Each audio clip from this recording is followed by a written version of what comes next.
ونتوكل عليه ونعوذ بالله من شرور أنفسنا ومن سيئات أعمالنا من يهده الله فلا مضل له ومن يضلله فلا هادي له ونشهد أن لا إله إلا الله وحده لا شريك له وأشهد أن محمدًا عبده ورسوله أما بعد فأعوذ بالله من الشيطان الرجيم بسم الله الرحمن الرحيم واتخذوا من مقام إبراهيم مصلى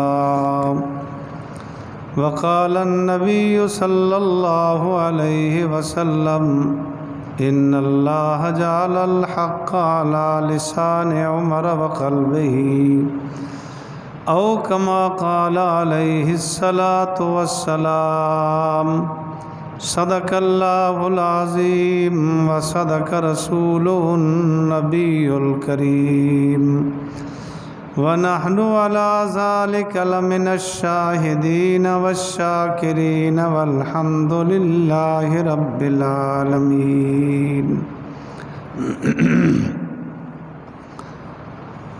دوستو اور بزرگوں، اللہ رب العالمین کی مطہر منور کلام میں سے کچھ حصہ تلاوت کی ہے۔ دعا فرمائے اللہ رب العالمین صحیح عرض کرنے کی توفیق نصیب فرمائے۔ اس کے بعد اللہ رب العالمین پوری کائنات کو عمل کرنے کی توفیق نصیب فرمائے۔ حضور علیہ الصلاۃ والسلام کو اللہ رب العالمین نے نبی بنا کر بھیجا اور آخری نبی بنا کر بھیجا۔ حضور علیہ الصلاۃ والسلام نبوت کی آخری اینٹ سمجھ لیں، بس وہ آ گئی۔ حضور علیہ الصلاۃ والسلام نے ارشاد فرمایا ہے کہ یوں سمجھ لو نبوت کا مکان تیار ہوتا رہا، اس میں ایک اینٹ کی جگہ بچ گئی تھی، وہ میں آ گیا۔ اب نبوت کا قصر اور محل مکمل ہے۔ حضور علیہ الصلاۃ والسلام کے بعد کسی نئے نبی کا تصور بھی حرام ہے۔ یہ خیال کرنا کہ حضور علیہ الصلاۃ والسلام کے بعد کوئی نیا نبی آ جائے گا۔ عیسیٰ علیہ الصلاۃ والسلام تو تشریف لائیں گے، وہ حضور علیہ الصلاۃ والسلام کے امتی بن کے رہیں گے،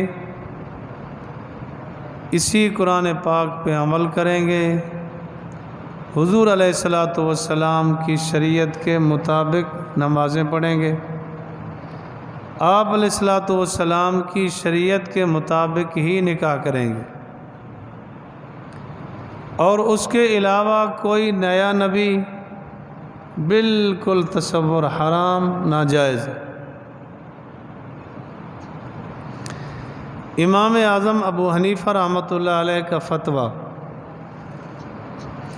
امام اعظم ابو حنیفہ رحمۃ اللہ علیہ فرماتے ہیں کہ اگر کسی آدمی سے جس نے دعوی نبوت کیا تھا، عقیدہ یہی رکھتے ہوئے کہ حضور علیہ الصلاۃ والسلام کے بعد کوئی نیا نبی نہیں آئے گا، عقیدہ پکا ہے، ایمان پختہ ہے، اس کے باوجود اگر اس سے پوچھتا ہے کہ اگر تو نبی ہے تو اپنی نبوت کی کوئی دلیل پیش کر دے، صرف اتنا پوچھنے پر دائرہ اسلام سے خارج ہو جائے۔ حضور علیہ الصلوۃ والسلام کے بعد کوئی تصور بھی نہ کرے کوئی نیا نبی آئے گا۔ حضور علیہ الصلوۃ والسلام نے فرمایا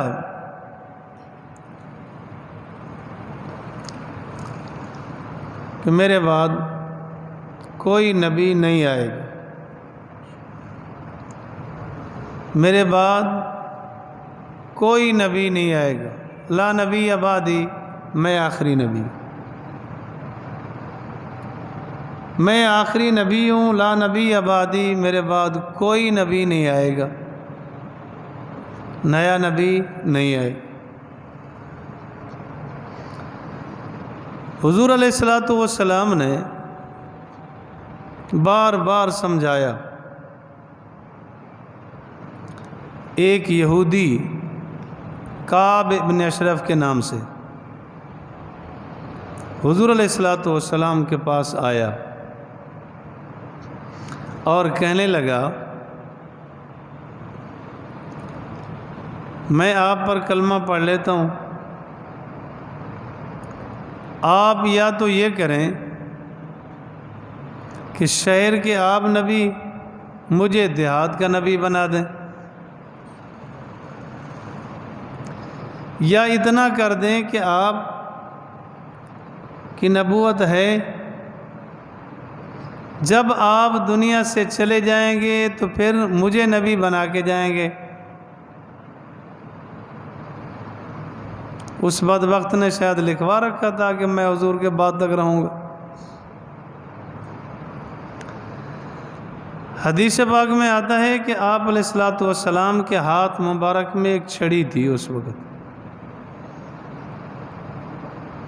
فرمایا تو نبوت کی بات کرتا ہے، اگر تو مجھ سے یہ چھڑی بھی مانگے میں یہ بھی نہیں دوں۔ حضور علیہ الصلوۃ والسلام آخری نبی ہے۔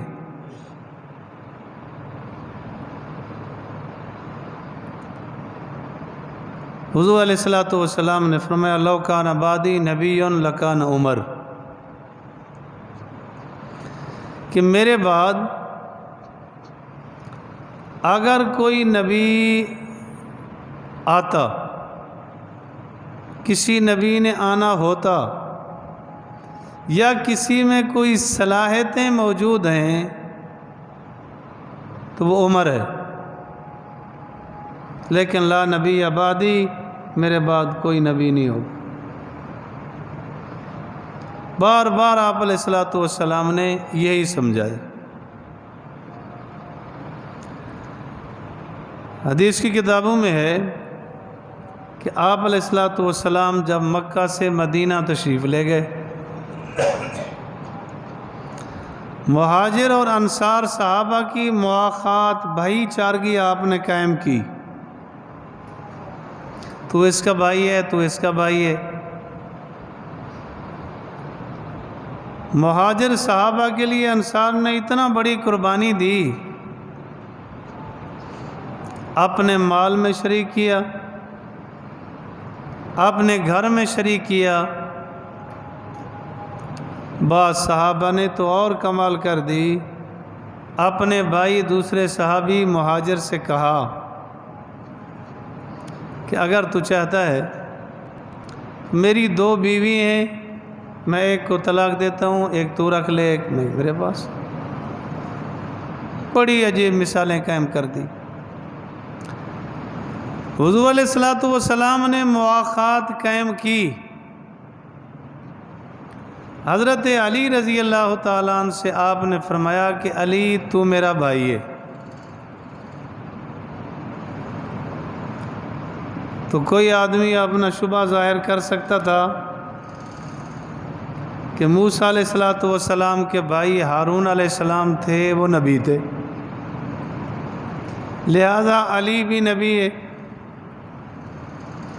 آپ علیہ الصلوۃ والسلام نے جیسے فرمایا کہ علی تو میرا بھائی ہے، آگے جملہ فرما ہی دیا لو کان بعدی لا نبی بعدی، لیکن میرے بعد کوئی نبی نہیں ہوگا۔ کہ کل کلاں کسی کو یہ شبہ ہو کہ علی بھی نبی ہے،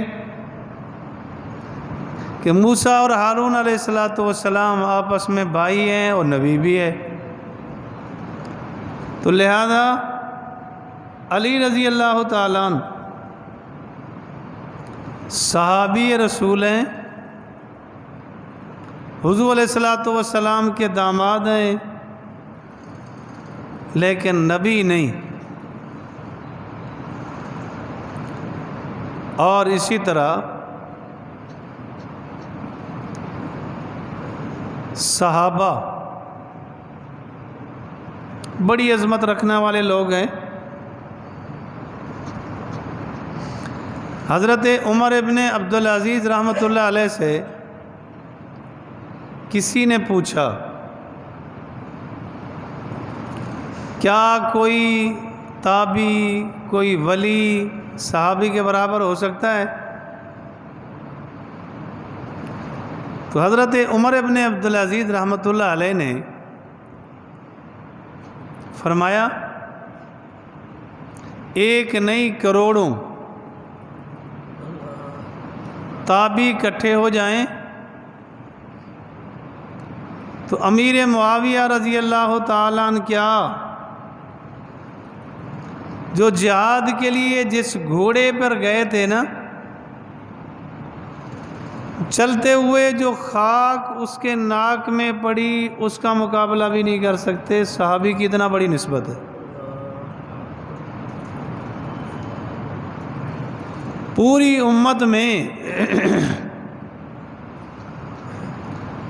امت میں ساری امتوں سے بڑھ کر امت محمد صلی اللہ علیہ وسلم، اور پوری امت کا اجماع اور اتفاقی مسئلہ ہے کہ سب سے زیادہ مقام اور درجہ اور شان وہ صدیق اکبر کی ہے۔ پوری امت سے صحابہ میں جناب صدیق اکبر رضی اللہ تعالیٰ عنہ، صدیق اکبر رضی اللہ تعالیٰ عنہ جیسے لاکھوں کروڑوں اربوں خربوں جمع ہو جائیں، ادنا سے ادنا نبی کا مقابلہ نہیں کر سکیں، شان میں برابر نہیں ہو سکتے۔ کبھی آپ کو اس حدیث پاک سے دھوکہ نہ لگے، حدیث پاک پڑھی جاتی ہے علماء امتی کا انبیاء بنی اسرائیل، علماء امتی کا انبیاء بنی اسرائیل، کہ میری امت کے علماء بنی اسرائیل کے انبیاء کے برابر کے لوگ ہیں۔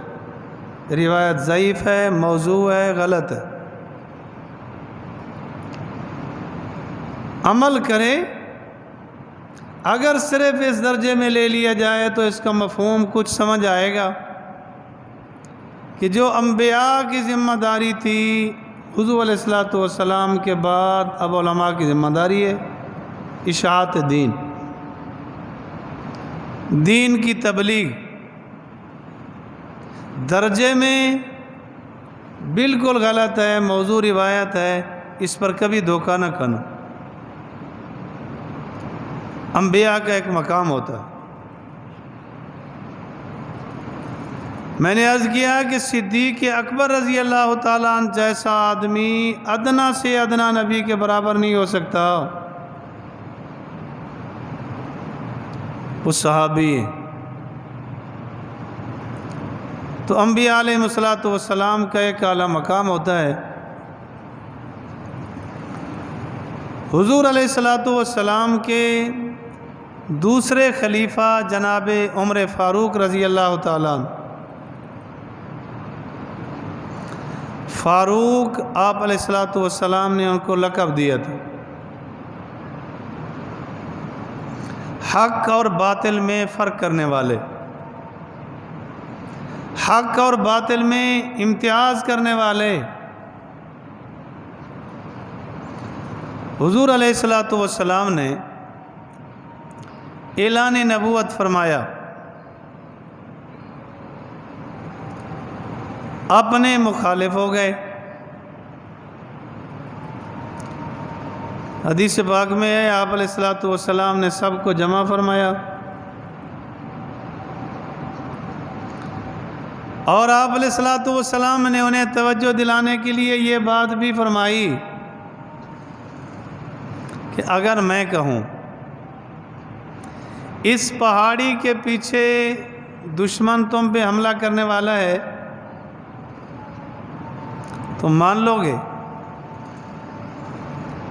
تو سب نے کہا بالکل مانیں گے، اس لیے کہ زندگی بھر میں آپ نے کبھی جھوٹ بولا ہی نہیں۔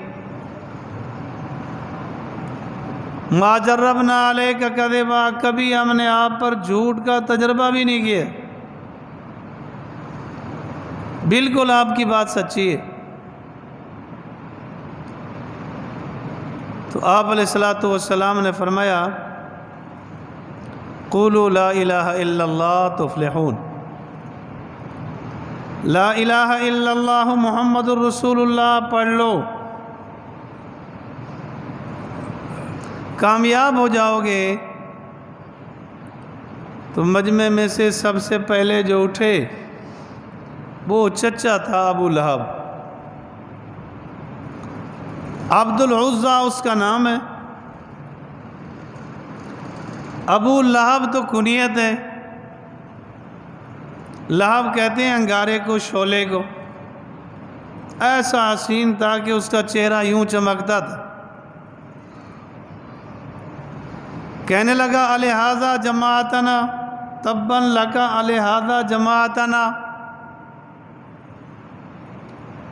استغفر اللہ العظیم۔ کہنے لگا تیرے لیے ہلاکت ہو، بربادی ہو، تو نے اس لیے ہمیں جمع کیا تھا۔ یہ جملے آئے سے اب سارے اپنے مخالف ہو گئے۔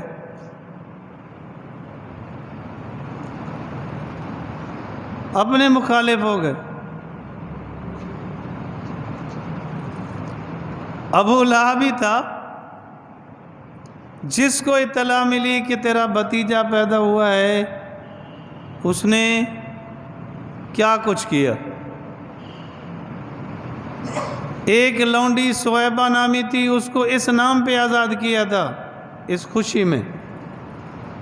اب وہ جملے یہ کس رہا ہے۔ طرح طرح کے مصائب ٹوٹے۔ آپ علیہ الصلوۃ والسلام پر، صحابہ پر 39 کی تعداد ہو گئی۔ 39 صحابہ صحابیات ہو گئے۔ اور یہ بھی آپ کا عقیدہ ہونا چاہیے کہ نبی اپنی مرضی سے نہیں بولا کرتا۔ وما ينطق عن الهوى ان هو الا وحی یوحی، نبی جب بولتا ہے اللہ بلواتے ہیں، اللہ کی ذات گرامی کی طرف سے اطلاع ہوتی ہے۔ آپ علیہ الصلوۃ والسلام نے جا کے رات کو بیت اللہ کا غلاف پکڑا، غلاف پکڑ کے دعا مانگی، اللہم اعز الاسلام بعمر ابن الخطاب او عمر ابن حشام۔ اللہ اگر اسلام کو عزت دینا چاہتے ہیں، اسلام کی عزت اور عظمت بڑھانا چاہتے ہیں، تو ان دو میں سے عمر ابن خطاب دے دے یا عمر ابن حشام یعنی ابو جہل دے دے۔ اس وقت ان دونوں کا نام تھا مکے میں، اور جرت مند اور دلیر بھی تھے، اس میں کوئی شک نہیں۔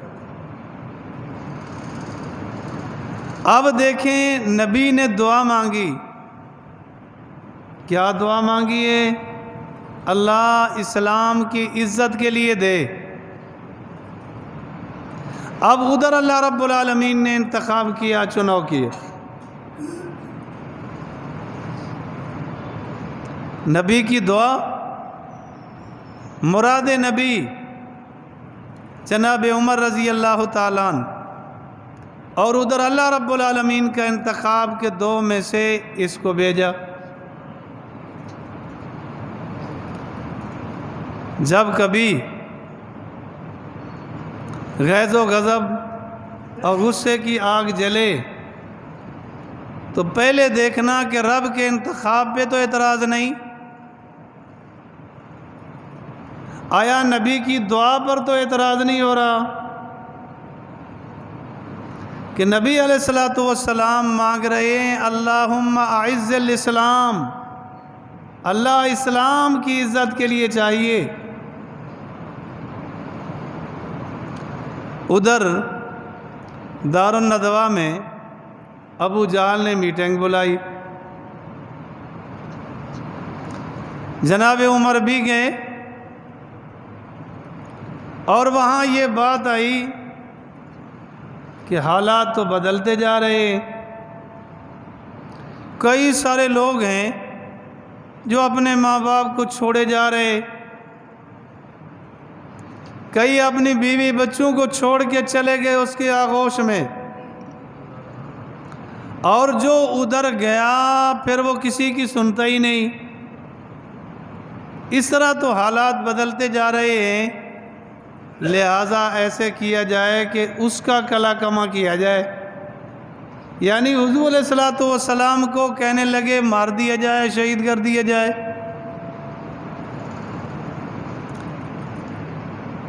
مسئلہ رہے گا خون بہا کا،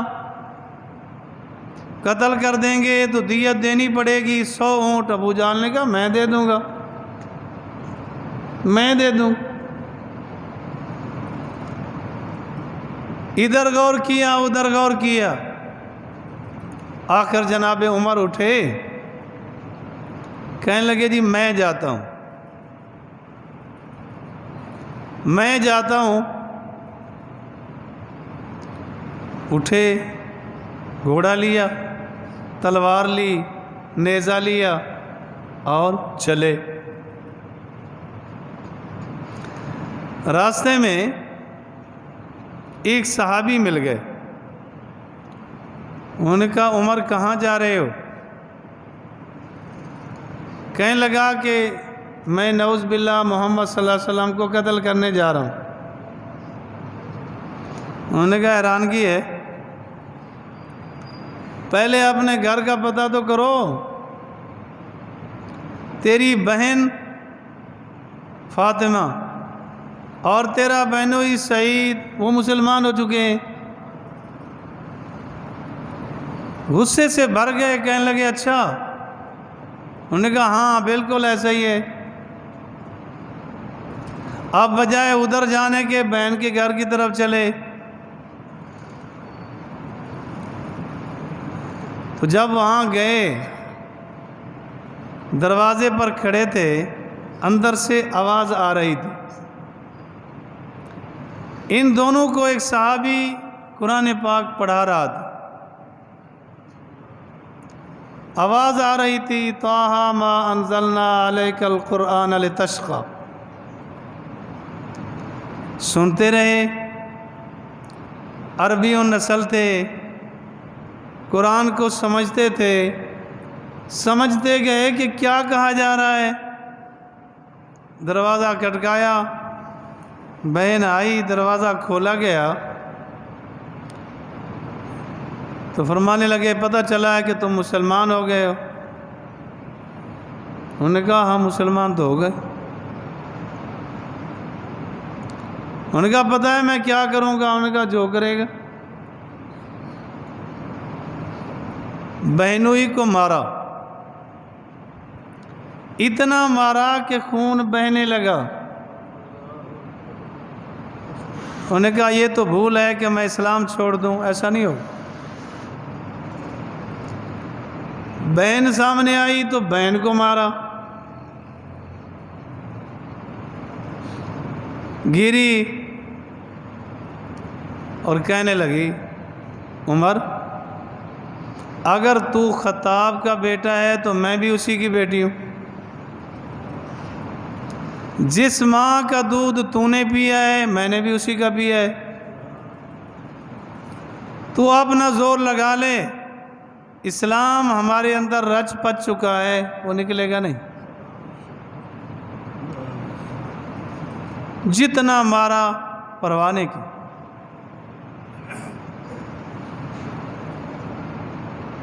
بہن پکی رہی اسلام۔ اس کے بعد کہنے لگے ادھر حضور کی دعا اثر کر چکی تھی، قرآن کی تاثیر بھی ہو چکی تھی، اللہ کا فیصلہ ہو چکا تھا۔ اب بہن سے کہنے لگے کہ وہ مجھے کلام دکھاؤ۔ بہن نے کہا نہیں تو ناپاک ہے، پہلے غسل کر لے، پاک صاف ہو کے آ، پھر اس کے بعد قرآن پاک کے وہ اوراق پکڑائے گئے، دیکھا تو کہنے لگے اچھا اب مجھے لے چلو حضور کے پاس۔ میں نے کہا تو چلا جا۔ اب حضور علیہ السلام کی طرف جا رہے تھے، آپ علیہ السلام تشریف فرماتے، حضرت حمزہ رضی اللہ تعالیٰ عنہ دروازے پر کھڑے تھے، کسی نے آ کر بتایا کہ حضرت عمر آ رہے ہیں، حضرت تو بعد میں بنے، حضرت عمر آ رہے ہیں بھی بڑے عجیب انداز میں کہ تلوار بھی ہے، نیزہ بھی ہے، بڑے کچھ انداز سے آ رہے۔ حضرت حمزہ رضی اللہ تعالیٰ عنہ نے فرمایا آنے دو، اگر نیت نہیں اچھی تو اس کو قتل کر دوں گا، اس کی تیغ سے سر کاٹ کر چھاتی پہ دھر دوں گا، آنے دو میں اس کا مقابلہ کروں۔ حضرت حمزہ رضی اللہ تعالیٰ عنہ بھی معمولی جرت مند آدمی نہیں تھے۔ یہ بات جیسے آپ علیہ السلام نے سنی، بتایا گیا کہ عمر آ رہے ہیں، آپ علیہ السلام نے فرمایا اسے آنے دو، رات میں نے رب سے مانگا ہے۔ حقیقت بھی یہی ہے کہ رب سے مانگنا ہم نے چھوڑ دیے۔ جتنا ہم ذلت اور رسوائی کی طرف جا رہے ہیں، اسباب کی طرف ہم جا رہے ہیں، مسبب الاسباب کی طرف نہیں جا رہے، رب سے نہیں مانگ رہے، مخلوق خدا کے پیچھے پڑے ہیں، مخلوق خدا سے مانگتے ہیں۔ حضرت شاہ اشرف علی صاحب تھانوی رحمۃ اللہ علیہ فرماتے ہیں اگر کسی آدمی کی ضرورت ہے کہ 10 آدمیوں سے پوری ہوگی تو بجائے 10 کے ہاتھ پاؤں پکڑنے کے بہتر نہیں کہ ایک ذات کے سامنے ہاتھ جوڑ لے، وہ 10 اس کے ہاتھ میں، وہ 10 کے 10 کو متوجہ کر دے گا۔ تو جیسے گئے آپ علیہ السلام نے استقبال کیا، اٹھ کھڑے ہوئے۔ اب ذرا سوچو کہ نبی علیہ السلام کی ذات گرامی کے دل دماغ میں جناب عمر کا کیا تقدس ہے، کیا مقام ہے، جس کو مانگا اور اسلام کی عزت کے لیے مانگا۔ آپ علیہ السلام نے بٹھایا اور کلمہ پڑھایا۔ دار ارقم میں تھے، نماز کا وقت آیا تو صحابہ نماز کی تیاری کرنے لگے کہ وہاں چھپ کے نماز پڑھیں گے۔ جناب عمر رضی اللہ تعالیٰ نے عرض کیا نماز بیت اللہ میں ہونی چاہیے، نماز بیت اللہ میں ہونی چاہیے۔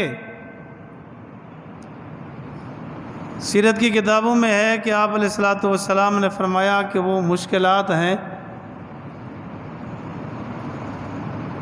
حضرت عمر رضی اللہ تعالیٰ نے عرض کیا کہ آپ چلیں. حضرت عمر رضی اللہ تعالیٰ عنہ بھی چلے، صحابہ چلے. 40 کا عدد بھی پورا ہو گیا. چلے اور 40 دن کا بڑا اثر پڑتا ہے. حدیث پاک میں آتا ہے جو آدمی 40 دن تکبیر اولیٰ سے نماز پڑھ لے تو اللہ تعالیٰ اس کو 2 انعام عطا کرتے. ایک منافقت سے بری،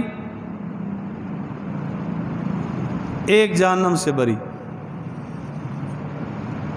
یہ معمولی انعام نہیں ہے، یہ تبدیلی آئی 40 پر. وہ ایک لطیفہ ذہن میں آ رہا ہے، اس طرح نہ ہو. یہی حدیث کسی کو سنائی گئی، اس نے کہا ٹھیک ہے بھائی پھر تو ہمت کر لیتے ہیں. وہ جی نماز پڑھنا شروع کر دی. 40 دن میں جماعت کے ساتھ تکبیر اولیٰ کے ساتھ نماز پڑھوں گا. 40واں دن تھا، صبح آنکھ کھلی تو ذرا دیر ہو گئی تھی کہ اب وضو کرتا ہوں تو پھر تو جماعت میں پہنچنا مشکل ہو جائے گا.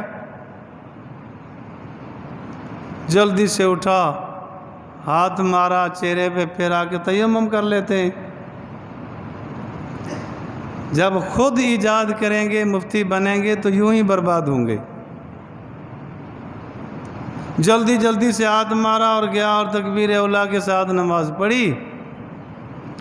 واپس آیا اور بیوی کے سامنے آ بیٹھا.